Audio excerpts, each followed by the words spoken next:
Alright, hello everybody. Today we're going to be going over Mythic Guldan and how I approached it on my Resto Druid. Just going to be going over some tips and tricks for the boss and just some good principles to adapt to. So the first really important thing you're doing for this fight is making sure you're setting up groups so you can actually easily heal specific people. So in this fight we know in phase 1 that ranged DPS are going to be taking a lot more damage from the empowered Hellfires. So in phase 1 essentially you want to be focusing on trying to heal the ranged DPS. The melee DPS don't take too much damage, and with our comp specifically with double Holy Paladin and Resto Shaman, there is a lot of melee healing that's going out. So as a Resto Druid, my primary focus for pretty much this entire phase will just be on healing all the ranged targets.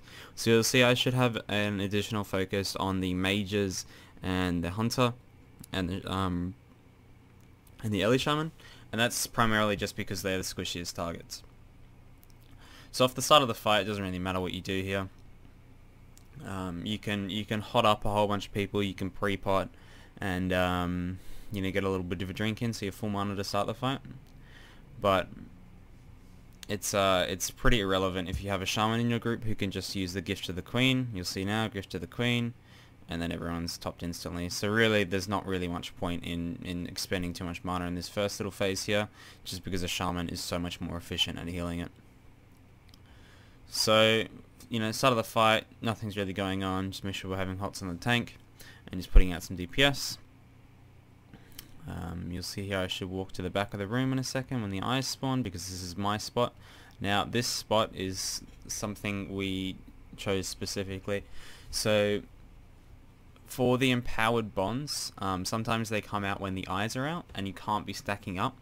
So you want classes who can blink into the bubbles, so you don't have to waste any immunities or no one soaking. So obviously we want the two Holy Paladins closest to the melee, then we have the Resto Shaman, and then me at the back. So if a bond would hit me when I'm right at the back, I can actually just blink in to anyone who gets hit in the front, so the melee and the range DPS. So, our positioning is specifically set up just pretty much to aid our comp. Now that's the same thing with the barriers as well. So we also have our Holy Paladin doing the last barrier, and that's kind of the backup barrier. When we did have less DPS on the boss and we were getting the 5th set of bonds, originally I was doing the last set, I was being the backup and then doing the last one when it came up. And we just found that without, if you get the bonds in the transition, it's really hard to do if your person with the last barrier is, in the bonds. So we just essentially made sure that our last bonds person had an immunity. So that was obviously our paladin. So that's another little thing to think of. So for this first Hellfire here, we really don't want to be using many cooldowns. There's Hellfire and then there's really no damage after it. So, I'm going to be casting one Wild Growth. And you'll see there's a little bit of a delay, and this is actually server delay. I think Blizzard was getting DDoS last night. But that's what that's caused by. So obviously the first barrier there, nothing too special. We've got a mage who blinks it, and now for this first Hellfire. So now this first Hellfire, now there's these overlaps of Hellfires and eyes, and this is one really crucial thing you need to be doing on a Resto Druid, is making sure that you have hots on as many ranged targets as possible. Now this first set here is actually pretty easy because it's just one Hellfire and an eye, and I do believe we do have a healing tide totem going out at this point, so the healing isn't that hard. So you'll see I'll just be going through right now, making sure I'm hotting up as many people in our range group as possible, and you'll see what I'm doing is that I'm only really trying to heal people in groups 3 and 4, and that's set up to be all our range targets. Now, usually, when I was first doing this, I was a lot more aggressive with using rejuves on people in phase 1, but as we got more and more into the fight, it kind of just became irrelevant, putting a lot of rejuves on these targets, so that's what I stopped doing. And I've also been using Garnier here. Now, you can use Garnier for this phase, or you can do it for the next Hellfire and Eyes, and that will line up with the first Black Harvest depending on your raid's DPS. So with our raid's DPS, if I use Garnier here, it's going to be up for the first Black Harvest. So that's why I use it here, even though it's kind of overlapping with Tide and going to be not really doing too much. But you know, it's better just to use it than not. So then once these eyes die, we're going to be getting in for bonds. Just running in close. And this should be our paladin doing it now. So the important thing about phase 1 is that the damage is very periodic, so you don't actually need to be going through and you know, wasting mana on healing people. You know, you can look at your timers and see when things are coming out, so we know that Hellfire is coming out now, so I'll start putting rejuves on people. But another thing as well is you can be super preemptive for these mechanics. I could have rejuves 10 seconds earlier, but the damage, what you're really concerned about is from the eyes. So you know, your rejuves only last for 19 seconds, so you know, you don't need to be doing them 10 seconds earlier and then going through and healing people. You know, you've still got probably about 10 seconds during these Hellfires to make sure you've got HOTS on everybody for when the eyes come out. So first one hits. Now usually this is where I'd be using my Trank, but it's kind of, it's a really hard spot for me to be using Trank, because we don't need the Trank for the empowered Hellfires, and then also when the eyes come out there is also bonds at the same time and it cancels Trank. So I'm kind of at a argument with myself here. Do I Trank during the Hellfires and not put out HOTS for when the eyes come out and then be behind on the eyes but in front on the Hellfire damage, or do I Trank during the eyes and have the potential to get cancelled? So I didn't really make a decision decisively on what I wanted to do. Most of the time I was Tranking during these empowered Hellfires, but I think you'll see here that I just don't do it at all. So there'll be bonds in a second. So at this point, if I didn't get bonds, I would be Tranking. But if I get bonds, then you know, there's not really much I can do. But you'll see how quickly the eyes died there anyway. There was, you know, almost no ray damage anyway. But that's kind of the weird transition there. So this is, you know, this happens, you know, 1 in every 4 pulls essentially, because you're 1 of 4 healers. So if you want to Trank beforehand, then you know, that's kind of up to you. And if it fails, it fails, and you just lose a Trank. But it's really important here that you're going to be saving your Trank. So it's up. Well, I'm at least saving my Trank for it's up for the 4th empowered eye in phase 2. So because our DPS was pretty high here, I actually decided to Trank during this phase because there's empowered Hellfire about to land, and then there's going to be the explosion from the boss, so it gets a little bit sketchy here. So this is why I actually Trank here. And we'll have to see if it's, I'm not sure if it's up for the black, I think this is going to be up for the Black Harvest later on, so I think it's fine. We just don't have a Trank for the eye. But I don't know, everyone's got so much HP now that kind of works out. But that's just kind of one of the bad transitions there. So I think Tranking there is alright, even though it's kind of unplanned. So this phase here, you know, we're about to get an eye out. Now, I take Balance Affinity during this fight. You can take Guardian Affinity as well. That's really good for Parasites in phase 3. It's just kind of up to you on what you want to do. But I take Balance Affinity, and you can pretty much just, I stand in this spot here, and I'm able to heal absolutely everybody.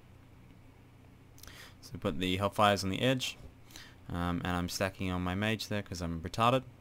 And then this phase here. So ideally, if I was a better player, essentially, I would have rejuves out on more ranged targets at this point. So when they get targeted with the eyes, they don't dip so low. But you know, just with the flames, and I got a bit distracted. I think I rejuved myself. You know, not really the best thing. I want to be trying to put rejuves on targets who get their souls taken. You know, ranged targets who get their souls taken, because they're going to have to take an additional amount of healing. So that's kind of the idea in phase 1. And then we have this Black Harvest coming up now. So the Black Harvest, this first one, we don't really need to worry about because we've got a Paladin Aura. So I'm just kind of trying to save mana here. There's not really much point. I do just flourish my Wild Growth there. You know, you can be more prepped, but it really just depends on how much mana you want to be using during this fight. Now, the Shaman and I were sharing Innovates.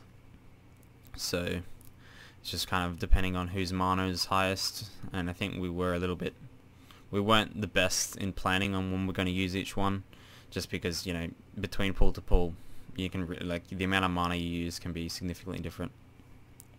So you'll see here again, I could be more prepped in this phase by having rejuves and more ranged players. But what you'll see, something that I never do really, is I never rejuve the melee. That's just because there is no reason to.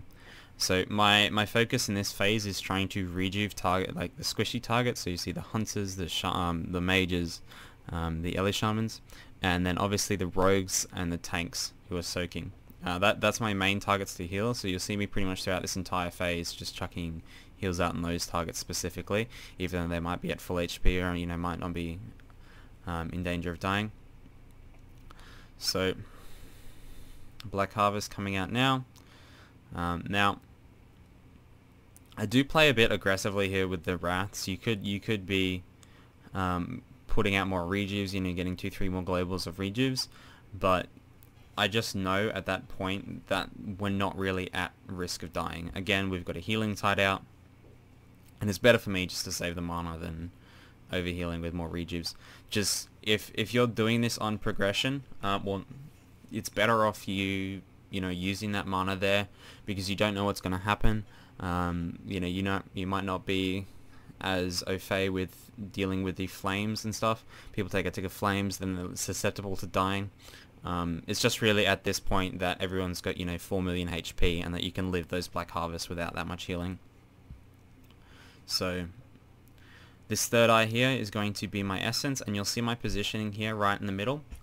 Now we do have the hunters and stuff standing behind, but I stand right here in the middle so I can get rejuves on the rogues. Now the rogues are my primary focus essentially in this phase, just because they're going to be targeting the eye as they run off and then coming back into the well, so they're going to be taking a large amount of damage, and this is where they usually cloak if they get low.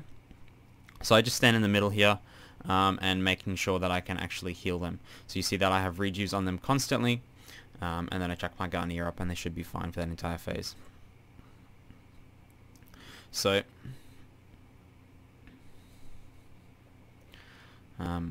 this eye here, now this eye is where I usually will be using my Trank, but I used it on that shitty transition before, so I won't have Trank here. But this eye isn't as dangerous as the third one because it does spawn near the boss. So as long as no one stuffs up flames during that period, you should be fine. Now I do have my Innovate up. Now that is something I definitely need to improve on, is actually my Innovate timing. Kind of just because of how your mana works, it's not... That wasn't a very good blink at all. You should not do that because you're going to blink into the boss and die. So I get innovated from our Boomkin here and Trank, which is, that's something we set up preemptively. I didn't ask for that Innovate, but just every other pool I asked for the Innovate. Just because I had the Trank up there, I decided to use the Trank, just because we had some additional souls in the world because the Demon Hunter died just previously. So that's nothing on the Boomkin, it's just, that's just where we had set up that Innovate prior. So I got the Innovate there. I usually use the Innovate to chuck down my Airflow and Wild Growth, and then a couple regrowths during that phase. In the link, but you know, I decided to Trank because of the transition we had previously. So I've still got my Innovate up. Definitely something I should have used probably for the third eye is where I actually normally use it. So as we're running across, before I check out my Garnier, I'll chuck my Innovate on and use that Innovate for a couple rejuves and Wild Growth. And then obviously late torrenting here just before the transition. So this whole second phase here, now it might not look like I was doing too much, but if we have a look at, you know, the overall logs for the fight, you'll see that in phase 2 that, you know, this is where Resto Druid just absolutely shines. So you can see my healing is primarily on the rogues. So the 2 rogues, you know, I did over 55 million healing to. If we compare that to what each of the paladins would have been doing with their beacons on the targets, you know, Druid is just incredible at doing that. So, you know, the 4 targets that really need to be healed, the 2 rogues and the tanks up there, you know, and then I wish I could see healing to all targets, but I can't be able to doing that. So You know, that's kind of the absolute strength of Resto Druid. Now, you know, where you have just absolute mobility, you can, you know, choose to do raid healing, you can choose to do single target healing, and you're effective at doing all of them. That is the true strength of Resto Druid, and that, you know, that really shines in phase 2 of that fight. So, you know, that's why it's incredibly powerful to actually have a Resto Druid in your raid group. So, now in phase 3, our primary concern really is going to be healing parasites and healing the tank when he needs to be healed with the Soul Sever. So one thing, because we haven't had too much practice in this phase and it is a bit random. Well, it's not random, but it's like the targets, whoever gets hit is a bit random. You can't be preemptive with who you're actually healing. So I'm still at a kind of a I'm a bit undecisive on what I want to do in this phase, whether I want to actually be putting rejuves on everybody, or just doing essentially what I'm doing here, where it's just kind of like reacting to the flame crashes with the wild growth. But the wild growth doesn't do that much healing unless you have, you know, rejuves on a lot of people and you get the dream walk, and, you know, you have the mastery stacks and whatnot. So it's not, you know, I do have the mana in this phase to essentially go through and rejuves people. I can use my innovates better and do that. But, you know, just lack of practice in this phase, I'm a bit still undecisive on what I want to do. See, the soul gets picked up late here, regrowth and swift mend gets to full HP. And then, you know, obviously we do have holy paladins and stuff healing that as well. So this phase is really, essentially all you need to do for this phase is just make sure you have mana. And just be keeping hots in the tank. So right now you'll see 2 healers get the parasite, so the tank doesn't get healed as quickly, and so he gets a iron bark and sack. So, you know, we know that the visions is coming up. For anyone who hasn't done this phase, you just get in here. Not really too much raid damage going out.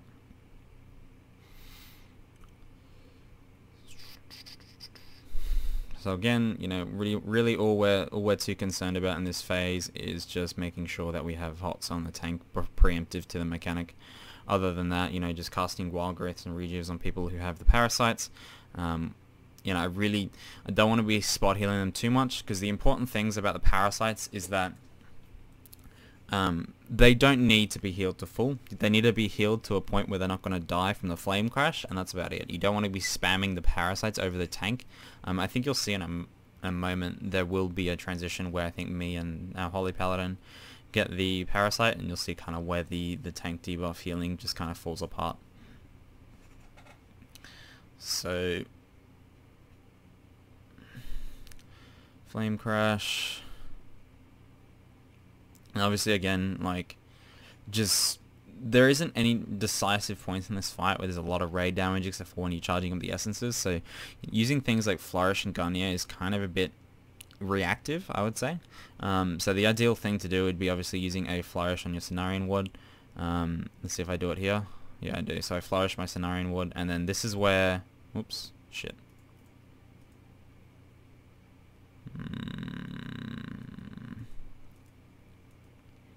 Okay, so yeah, this is where, so you'll see,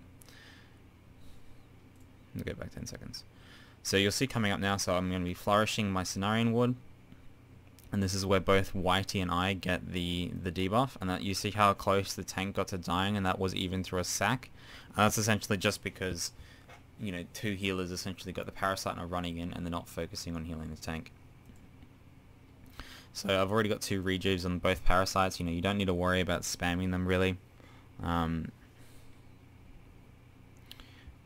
If people pop their defensives early enough, then it's pretty easy. Right then I get targeted with the green thing as I'm running out, which is not the greatest because 4 of our melee get hit. So I should have, you know, probably just spaced it out. And then coming to this last phase, I'm going to trank preemptively, just because I know everyone's going to start taking damage here, so they're full HP before they charge the essences, and then we're running into the essence for the Vision of the Titan. So if we were a bit better with putting our essences together, I think I probably would have done a little bit better with that trank and getting more people to be topped. But, you know, I wanted to make sure I used the trank before people started going in the essences. But yeah, it's not really a big deal. So right here we're just kind of concerned with keeping Din Keeper up. I make sure I use my Iron Buck on him just so he doesn't die, because this is going to be the burn for the fight. So we're a bit low here on mana. Now I'd say this is one thing that I really need to improve on. This is my second Innovate use in a 10-minute fight. So I could have gotten 2 more Innovates off during this period, which would have mean, you know, I would gonna be 300-400k more mana than I do right now, which, you know, is just something you need to improve. Like, I need to improve on. Here I got my soul taken because I'm a fucking noob, so that's not good either. So I try picking up someone else's soul. We all go pick up souls, and that's just some extra healing the healer's got to do. So whitey auras to get those soul debuffs as low as possible. But you know, there isn't really that much damage going out in this phase just because we're CCing all the ads. So what you'll see me doing pretty much in this entirety of this last phase, which is what I try really hard to do, is make sure that I have Life Bloom and 2 rejuves on the tank at all times. Now that might seem something that's super easy, but you know, there's a lot going on in this phase, especially when, you know, you're trying to call out what's going on and do all that. So, you know, that's something that I focus on a lot during this last phase. So I do probably make a lot of mistakes doing that, but you know, that's just one of the things I look for. So that is Guldan. Now, when you're healing Guldan, I would definitely say phase 2 is the most healing intensive phase, especially if people are getting hit with the flames. So it's definitely something you might want to look at in phase 2, is, you know, how much healing you're putting out during that phase. Now, obviously with my improvements, you know, we know that I could be using a lot more of my innovates, and I could also be using my Bimkin's innovate as well a whole lot more. And that would, you know, significantly improve the amount of healing I can put out in the last phase. I'm not sure what the last phase healing's like, but you'll see. Yeah, so you'll see how much healing. What I did, 68.8 mil healing to the tanks, which would be, yeah, more than both Holy Paladins. So, you know, Resto Druid is just really incredibly powerful. The 4% nerf they're getting is nothing. You know, they're well more than 4% above of every healer, and they have, you know, the most movement, so 4% reduction just doesn't even make a difference. So yeah, that's Mythic Guldan. I didn't actually get a I didn't record my first kill, so this will just be the you know, content kill video I have. But yeah, I hope you learned something. Hope you can take some tips away. Really, the biggest tip I can give is the setting up of the groups. So if you can have, where's a good example? If you can have the group set up, so right here, so you see Liquid Hellfire coming in. Who do I have rejuves on? It's going to be the ranged. I'm not wasting any rejuves on any of the melee. You know, the only rejuve that's on a melee would have spread from the 4-piece. So, you know, that is super important when you're trying to play Resto Druid, is that you're being the right kind of preemptive. You're healing the right targets. So identify what your raid group is good at. You know, if you have a Holy Paladin and Shaman in any capacity, you know, your melee healing will be a lot better than what what you're going to be doing as a Resto Druid. So don't worry about melee healing. Make sure you're healing the ranged targets. Another little thing for the FLOs in this phase is making sure, I don't really put down a lot of FLOs because I'm a noob as well. So just when you're chucking down the FLOs, just making sure they're actually on top of the tank, because the tank is really the person who wants to be getting the heal from the most from the FLOs. And FLO does do a ridiculous amount of healing, so would recommend. Okay, thanks for watching. I hope you learned something.